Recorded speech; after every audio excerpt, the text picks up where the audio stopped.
지나 하나님의 사랑 말로 다요 용 못하네.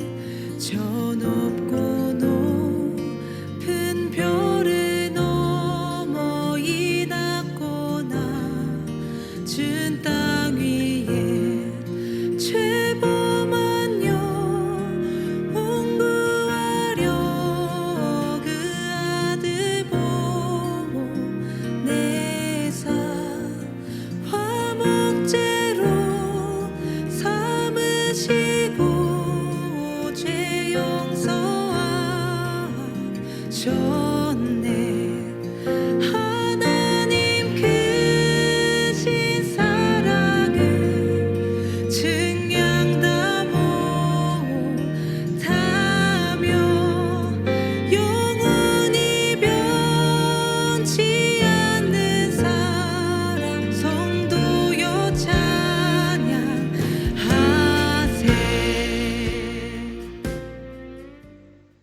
2024년 6월 17일 월요일 여러분과 함께 아가서 7장의 말씀으로 함께 은혜 나누기 원합니다.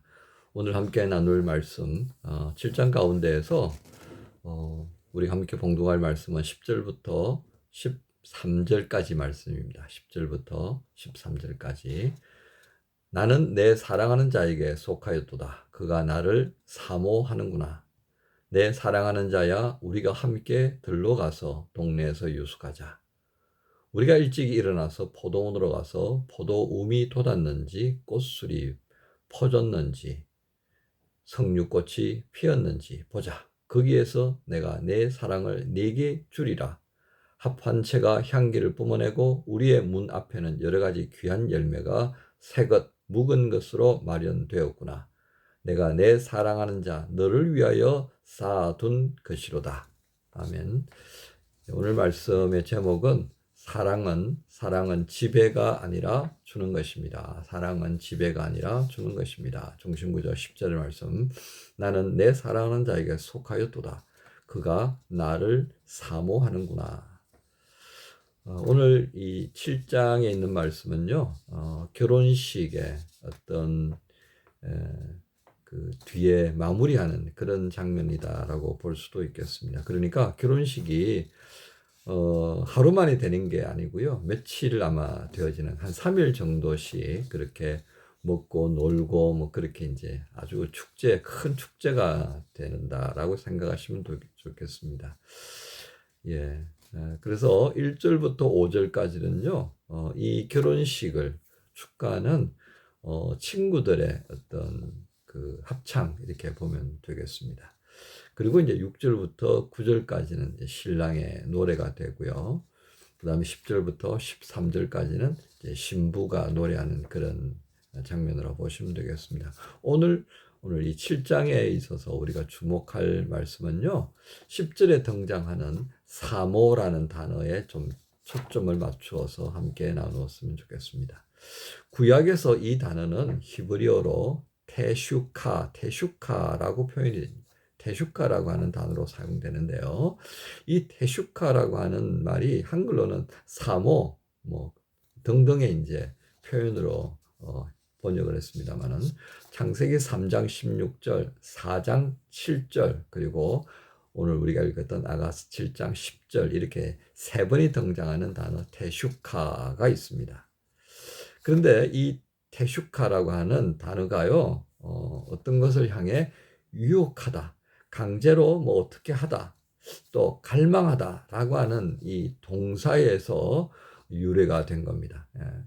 그래서 이 단어를 이제 테슈카라고 하는 것을 사용할 때는 어떤 명사적인 의미를 담느냐면 강한 열망, 그 열망인데 소유하고 싶은 겁니다. 소유하고 싶은 강한 어떤 열망, 욕구 이런 것을 담아서 표현하는 사모 뭐 이렇게 이제 쓴다는 것입니다. 그러니까 우리가 그냥 사모할 때는 히브리적인 테슈카라고 하는 말에 근거할 때는 뭔가 어떤 강제로라도 그것을 내가 소유하고 싶을 만큼 가지고 싶은 욕망에 근거해서 되어지는 어떤 것을 말하는 때 이런 테슈카, 사모 이렇게 표현했다는 겁니다. 그러니까 그냥 우리가 사모하다, 테슈카라는 말로 근거해서 우리가 사모한다, 사모 이런 말을 표할 때는 뭔가 강제적으로 가지기를 원하는 그런 어떤 본능적인 소유욕이 작동되어지는 의미를 담고 있다. 이렇게 이해하시면 되겠습니다.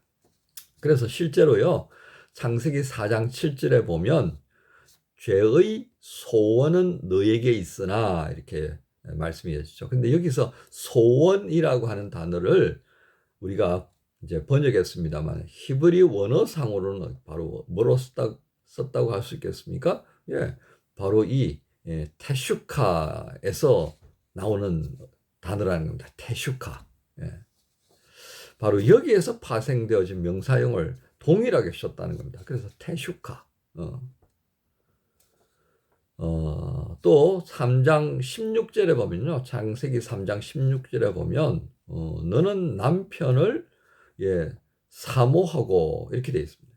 그러니까 지금 우리가 읽는 이 개정 개혁판 이전에 개혁판, 개정 개혁판이거든요. 그러니까 지금 있는 거는 개정 개혁이고 옛날 그 전에 나왔던 거는 90년 이때쯤 쓰던 것은 개정판입니다. 이때는 사모라는 단어를 썼어요. 사모. 근데 우리가 지금 쓰고 있는 개정 개혁에는 뭐라고 나와 있습니까? 창세기 3장 16절을 보면 너는 남편을 원하지만 남편은 너를 다스릴 것이다. 뭐 이렇게 이제 표현하고 있습니다. 근데 요거를요, 세 번역으로 이제 보게 되면 어떻게 되냐면 네가 남편을 지배하려고 해도, 그러니까 테슈카라고 하는 히브리적 언어를 가장 잘 해석을 했다라고 하는 측면입니다. 그리고 공동 번역에서는요, 뭐라고 표현되냐면 더 우리가 그렇구나라고 할 수 있을 만큼 표현을 쓰는데요. 마음대로 주무르고 싶지만 이렇게 돼 있어요. 그러니까 개정판에는 사모하고 네가 남편을 사모하지만 이렇게 돼 있지만 이게요, 개정 개혁에서는 너는 남편을 원하고 이렇게 돼 있다는 겁니다. 그런데 이게 조금씩 어떤 조정을 했다고 보는데요. 세 번역에서는 어떻게 돼 있다고요? 네가 남편을 지배하려고 해도, 공동 번역에서는 어떻게 해요? 마음대로 주무르고 싶지만, 그러니까 테슈카라고 하는 히브리적 원어가 가지고 있던 강제로 어떤 뭔가를 소유하고 싶은 어떤 열망을 제대로 이 문맥에 맞게 표현했다는 것입니다. 즉 창세기 3장 16절이나 또 창세기 4장 7절에 있는 이 테슈카라고 하는 이 단어는요, 사람이 타락한 이후에 이 테슈카, 사모라고 하는 것, 이것을 어떻게 사용하고 있는가를 잘 보여준다는 거죠. 여러분, 사람이 타락하면요, 그 언어도 어떤 방향으로 이용이 될 것 같아요? 본능입니다. 본능적인 어떤 욕구를 담아서 그 단어를 사용하는데 바로 이 테슈카라고 하는 것이 바로 아주 그런 상황을 잘 드러내는 겁니다. 자, 그런데 이 사랑이 아닌, 그죠? 아내가 사랑의 근거에서 남편을 사모하는 것이 아니라 타락한 그 본성에서 남편을 내가 소유하고 싶은 거예요. 다스리고 싶은 거예요. 마음대로 주무르고 싶은 거예요. 그렇게 해서 표현했던 이 테슈카라고 하는 것이요, 구체적인 예를 보면 삼손과 드릴라를 통해서 아주 잘 나타납니다. 그죠? 드릴라가 삼손을 좋아하기는 했어요. 그런데 이 사건의 결말은 어떻게 됩니까? 삼손을 파멸로 몰아가잖아요. 그죠? 바로 그렇습니다.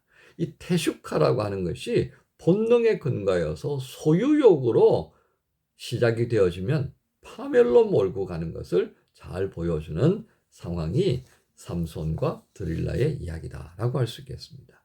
그런데 이제 테슈카, 사모라고 하는 것이 제대로 그 의미를 드러내는 의도, 성경에서 사모라고 하는 것은 이렇게 쓰는 거야 라고 하시는 하나님의 의도가 잘 담겨 있는 것이 바로 아가서 7장 10절에 있는 말씀이라는 겁니다. 여러분, 이 사모는 결국 어디에 근거한 겁니까? 소유욕이 아니라 정말 사랑입니다. 예. 신랑 되어진 솔로몬이 신부 되어진 술람미 여인과 함께 결혼을 하고 우여곡절 끝에 이제 그들이 신혼이라고 하는 그런 아름다운 자리로 함께 나아가는 것. 그걸 보고 또 7장 시작절에 친구들이 함께 합창으로 그것을 아름답게 또 표현해주고 있는 이런 모습들. 그죠? 그래서 7장 10절에 와서 이제 술람미 여인이 노래하는 이 파트에 와서 뭐라고 그랬다고요? 나는 내 사랑하는 자에게 속하였다 그러잖아요. 그죠? 그러면서 사모라는 단어를 썼다는 것을 우리가 보니까 창세기 3장 16절이나 창세기 4장 7절에서 사용했던 그 테슈카라고 하는 것과는 전혀 다른 차원으로 표현되고 있다는 것을 여러분 느낄 수가 있을 것입니다. 그렇습니다.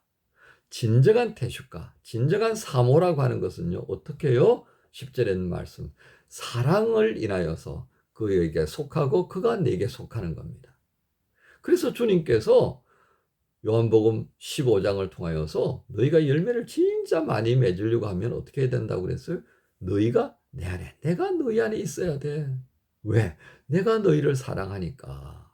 그래서 나는 너희를 내 안에 받아들이는 거야. 그리고 너희도 나를 사랑할 수 있기를 바래. 그래야만이 너희 안에 내가 있을 수가 있어. 그렇게 되면 이 사랑의 아름다운 열매들이 너희 안에서 맺어지게 되는 것이야. 이 말씀을 하시는 거예요. 12절에 볼까요? 12절에 보면 거기에서 내가 내 사랑을 내게 주리라. 또 13절에 어떻게 되어 있습니까? 내가 내 사랑하는 자 너를 위하여 쌓아둔 것이다. 결국 12절이나 13절은 어떻습니까? 사모하는, 사랑하는 가운데에서 사모하는 이 마음이죠. 그렇죠? 그러니까 어떤 소유욕이 아닙니다. 그러니까 이 12절과 13절에서 주기 위한 것을 표현하는 겁니다. 주고 싶어 하는 마음. 가지려고 하는 것이 아니라 주려고 하는 것이, 이게 진짜 사랑 안에서 비롯되어진 사모라고 하는 단어를 우리가 보게 됩니다.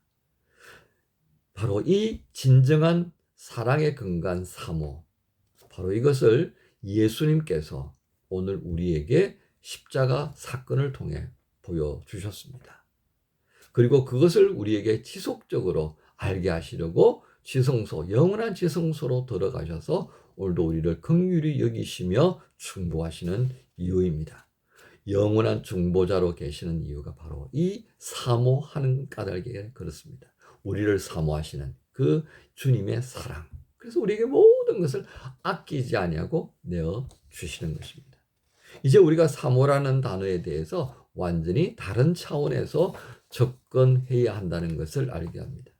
여러분, 우리가 주님을 사모한다라고 하면 결국 우리는 어떤 모습이 되어야 한다는 것입니까? 주님께 드리고 싶어하는 모습으로 바뀌어져야 한다는 것이죠. 그것이 가능한 이유는 무엇이겠습니까? 사랑을 받아 보았기 때문에 그렇습니다. 주님이 나를 향하여서, 우리를 향하여서 아낌없이 내어주셨던 그 사랑 안에서 당신이 우리를 얼마나 사모하는지를 보여주셨단 말이죠. 그래서 우리가 아가스를 읽고 또 읽다 보면요, 그 속에서 하나님이 정말 교회된 우리를, 우리 각자 성도의 삶을 얼마나 사모하시는지를 보고 그 사모하는 자를 향하여서 사랑 주시는 것을 비로소 알게 됩니다. 여러분, 이것이 바로 주님과 교회, 주님과 성도 사이의 아름다운 모습인 것입니다. 이 모습을 위하여서 오늘도 주님이 일하십니다. 그 주님과 동행하는 월요일이 되면 얼마나 좋겠습니까? 이런 복된 날을 허락하신 주님께 감사하며, 사랑은 지배가 아니라 주는 것입니다를 깨닫게 하신 주와 함께 감사하면서 이 월요일을 우리를 사모하시면서 모든 것을 주시는 주님과 함께 시작하십시다. 여러분 모두를 우리 주님 예수님의 이름으로 축복합니다. 주님 감사합니다. 사랑은 지배하는 것이 아니라 주는 것임을 이 사모라는 단어를 통해서 또 한번 알게 해주셨습니다. 감사합니다. 이 큰 사랑 안에서 시작하는 월요일, 주님과 함께 기뻐하고 즐거워하며 동행하는 복된 월요일 되기를 원합니다. 주님 인도해 주옵소서. 예수님 이름으로 기도합니다.